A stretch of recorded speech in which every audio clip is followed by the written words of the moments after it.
Hy is die jongste persoon aan wie 'n patent al ooit in ons land verleen is. Hy was in 2011 aangewys as die beste studente-entrepreneur in die wêreld. En Google het hom ook vereer as een van die 12 slimste jong breine op aarde. Time het hom ook ingesluit in hul top 30 onder 30. Dis baie indrukwekkend en dis alles weens 'n briljante innovasie wat vreemd genoeg 'n bad met water vervang met 'n bad sonder water. Sy naam is Ludwick Marishane en ons gesels vanaand met hierdie talentvolle entrepreneur. Welcome Ludwick. Hi, thank you very much for having me, Santi.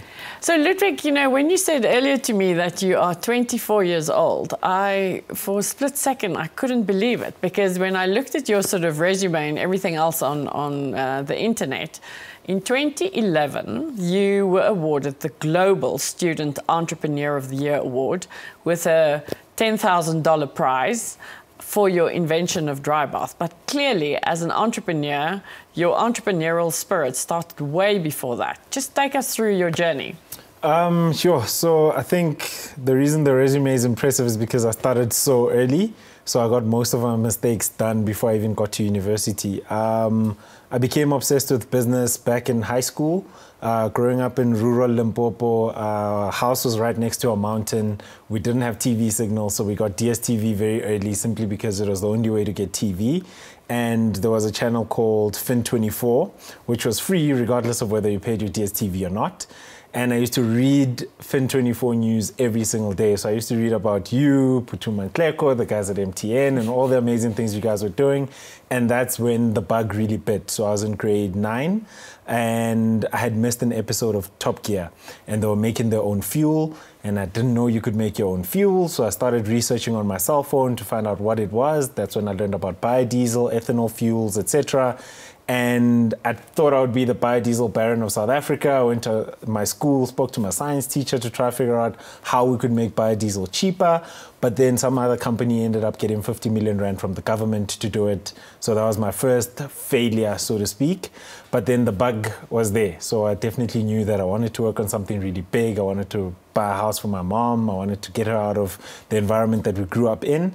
And I moved on to trying to publish my own magazine. This was in 2008, 2007. Tried to publish my own security magazine. Crime was the worst it had ever been in South Africa at that point, and almost all the women in my family are police officers, and they get a police magazine. And I thought, hey, why isn't this published nationwide so everyone knows what's happening with crime? Other ideas I worked on was a healthy cigarette. This was in grade 9. In grade 9, going to grade 10, I didn't even smoke. So I got in a taxi one day, a guy was smoking next to me, and I thought, hey, I'm getting secondhand smoke and I'm not being paid for this. And eventually I went home and I thought, well, what other plants could I make a cigarette out of that might help him quit or help me make money off it? And I decided tea was the best option. And that's when I learned about patents and trying to protect this idea, and found out an American had already patented the idea when I was 2 years old in 1992. So all these things that kept, although there were failures along the way before I started working on DryBath, they basically gave me the courage to keep going, because whenever I failed, it wasn't because the idea just didn't make sense. It was because someone else was doing it with more resources than I did. So if I had those resources, I believe that I could have actually made it work. But I think what you've just highlighted is one of the major things or major characteristics of an entrepreneur, and that is to stay curious. You know, and as soon as you're curious is to find a solution when you see a gap in the market. And I think you've highlighted that. But tell me now, in terms of DryBath, where did this idea come from? So the idea of DryBath started when I was in grade 11. This was 2007. June, the middle of Limpopo. So the Limpopo winters are really cold at night, really hot during the day. So during the day, we sunbathe like a bunch of lizards and absorb some of the heat. And on one of these days, we were sunbathing and we had to go run an errand. And a friend of mine had to go bath so we could leave. So we told him, go bathe so we can go. And he said, you know, Ludwick, why doesn't somebody invent something I can just put on my skin and then get rid of odor and I don't have to bath? And I thought, hey, that's a no-brainer. At that age, I was probably skipping a bath 3 days to 4 days in the week, and I had no way to hide my body odor. So by the 4th day, my mom knew that I wasn't bathing, or she could just see how dirty my clothes were, and she knew I wasn't bathing. So in my personal life, I thought, hey, this is actually an interesting product that could solve a problem for me, especially because we were using the bucket bathing method, where you boil water in the morning with a kettle, and then you're going to put it in a little scuttle and then add a little bit of cold water and wash yourself. Then it gets so soapy, you can't rinse the soap off you, and it just wasn't fun. And that was the opportunity that you saw. Yeah. So then in terms of, okay, so that's the opportunity. So what were the next steps in terms of research, and what would a DryBath product look like? How did the head work, you know, when you were sort of still at school? So when I was very young, I was naive and I thought I could do it all. So even at high school, I did 9 subjects, so I couldn't choose between the commerce and the science streams. I decided to take them all. So when the idea came to my head, my cell phone was my most valuable resource. So I did all my research there. That was my source of internet. The allowance I was getting from my mom, who was working as a teller at Cash Build, actually. I was getting about 50 Rand a week from her. The internet cafe alone is 20 Rand an hour. So that didn't buy me much time in front of a computer. First step was to research. So I tell a lot of entrepreneurs who I speak to now that first step is always do your homework. So find out, my assumption was that the product existed. I didn't think it was completely new. I thought someone else must have made it. Then I found out that no one had really made it. The best competing product was No Rinse. And essentially that's a soap that you would add to your bucket water that doesn't get soapy, so you don't have to rinse. That's the name, No Rinse. And I didn't think it sorted out the solution. So for someone who's coming from a rich background or first world country, bucket bathing might seem like a way to save time, but for 2 billion people using it every day, that's not innovative. You needed to take it a step further. So I looked at hand sanitizers and I said, hey, hand sanitizers clean and kill germs. They don't need water. How do they work?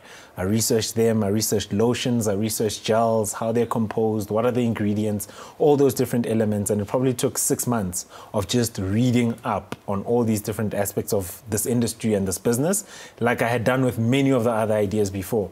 And it was through that when I was able to formulate my own DryBath, but it was a very rudimentary formula. I mean, I was still in matric by the time I finally got it done, and we filed for our patent.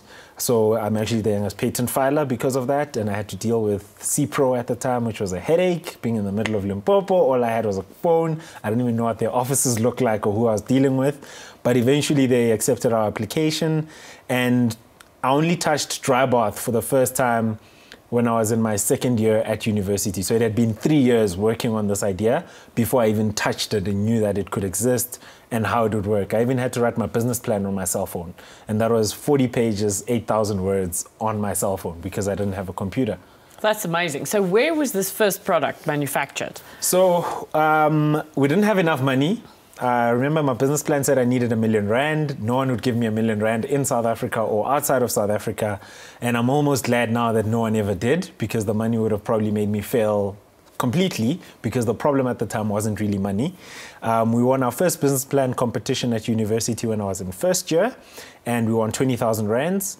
It being a government competition, it got paid out a year later.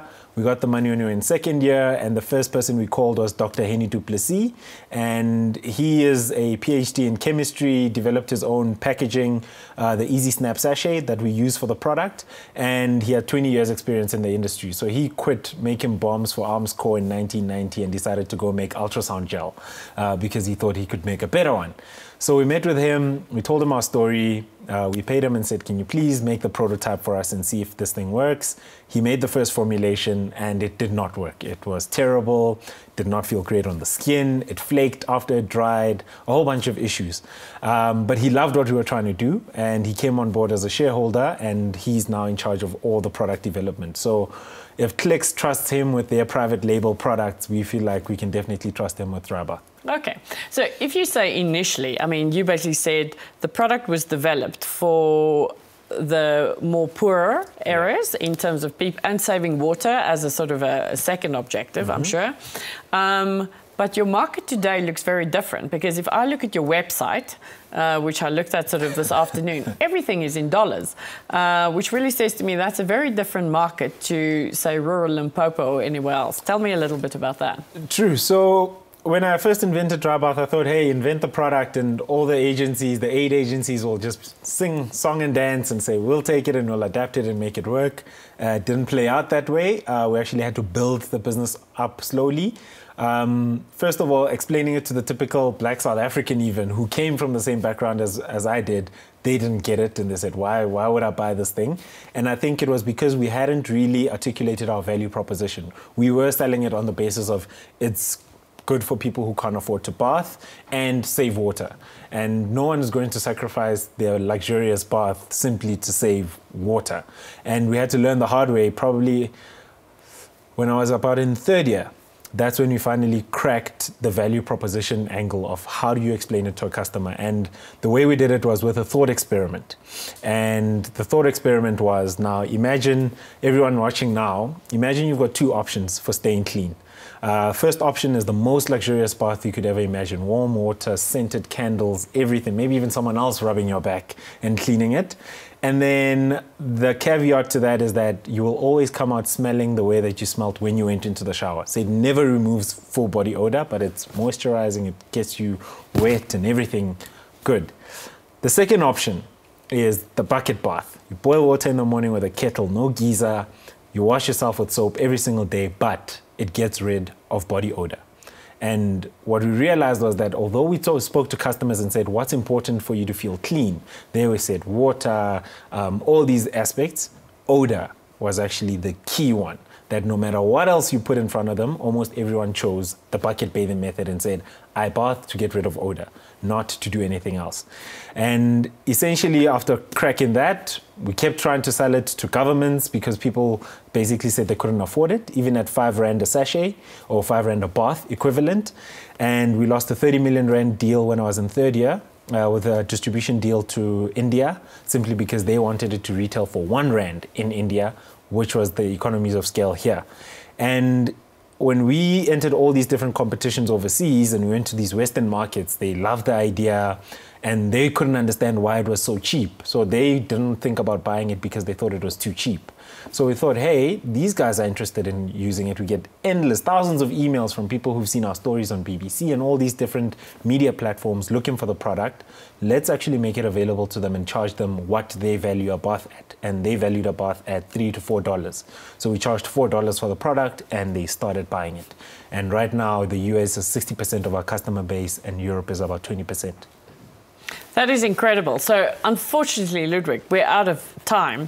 And, you know, it's like sort of, for me, if you talk mountaineers or campers or anything, you know, DryBath, I think, is the way to go. I see the product is here. I would like to buy it in South Africa at some stage. I brought you a couple of samples. That is very kind of you.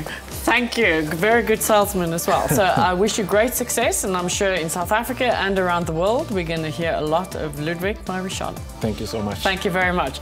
Dit was Ludwick, uitvinder van DryBath en die stigter en hoof van Headboy Industries.